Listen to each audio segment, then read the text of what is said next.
Assalamualaikum warahmatullahi wabarakatuh. Perkenalkan, nama saya Bima Rahmataldi, kelas 11 MIPA 4, absen 5. Di sini, saya akan membacakan hasil teks prosedur yang telah saya buat dengan judul Kiat Jitu Memulai Bisnis di Masa Pandemi.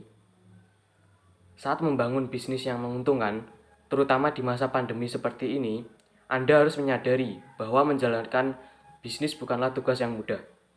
Tantangan menjalankan bisnis seringkali menakutkan. Berikut adalah langkah awal yang Anda butuhkan untuk merancang bisnis menguntungkan di masa pandemi seperti sekarang. Yang pertama adalah bentuk pola pikir bisnis di dalam kepala Anda. Memiliki pola pikir yang tepat akan membantu Anda dalam menjalankan bisnis. Dengan pola pikir bisnis, Anda akan mulai terbiasa peka terhadap kesempatan dan mempertimbangkan antara untung dan rugi dari bisnis yang akan Anda mulai. Yang kedua adalah fokus dengan satu bisnis di awal. Agar tetap aman dan menjalankan bisnis menguntungkan secara stabil di awal-awal, sebaiknya Anda fokus dengan satu bisnis saja. Dengan fokus di satu bisnis, Anda akan lebih mudah memantau dan memahami mengenai perkembangan bisnis yang sedang dijalankan. Yang ketiga adalah jalankan bisnis sesuai dengan apa yang Anda suka. Untuk memulai bisnis menguntungkan sesuai dengan keinginan, Anda bisa memilih untuk menjalankan bisnis dengan bidang yang Anda sukai. Fokus dengan menjalankan bisnis sesuai dengan bidang yang Anda suka akan menambah semangat dalam aktivitas bisnis yang Anda lakukan. 4. Lakukan riset. Setelah membangun pola pikir dan menentukan bisnis menguntungkan apa yang akan Anda jalani nantinya, Anda perlu melakukan riset terlebih dahulu. Riset yang Anda lakukan akan dapat membawa insight penting dalam pengembangan bisnis yang Anda jalani. Dengan melakukan riset demi bisnis menguntungkan, Anda pun akan mengetahui tentang potensi kompetitor Anda. Yang kelima adalah manfaatkan media sosial.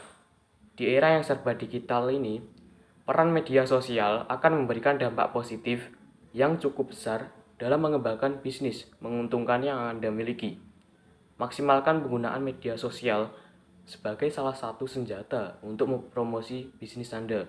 Target yang tepat sasaran merupakan salah satu keuntungan yang bisa Anda dapatkan dari menggunakan media sosial untuk mengembangkan bisnis Anda. Yang keenam adalah terbuka dengan kritik dan saran. Dalam menjalankan bisnis, kehadiran kritik dan saran bisa jadi faktor yang menguntungkan. Dengan terbuka terhadap kritik dan saran dari pelanggan, Anda akan lebih mudah mengetahui tentang kekurangan dan kelebihan atas bisnis yang Anda jalani. Keterbukaan ini juga akan membuat Anda mudah melakukan adaptasi jika sewaktu-waktu iklim bisnis yang sedang Anda geluti berubah secara drastis. Yang ketujuh adalah kelola uang secara bijak. Setiap bisnis yang dijalani, besar atau kecil skalanya, tentu akan membutuhkan pendapatan dan pengeluaran. Oleh karena itu, agar bisnis menguntungkan, Anda tetap jalan dan bisa bertahan, pengelolaan uang jadi faktor penting. Anda harus memahami aspek-aspek apa saja yang bisa Anda tekan pengeluarannya atau sektor apa saja yang bisa memaksimalkan pendapatan bisnis Anda. Nah, itulah beberapa kiat jitu memulai bisnis menguntungkan di masa pandemi seperti sekarang ini. Di masa pandemi seperti ini, kita bisa memaksimalkan peluang bisnis agar meningkatkan pendapatan yang kita peroleh. Sekian, terima kasih. Wassalamualaikum warahmatullahi wabarakatuh.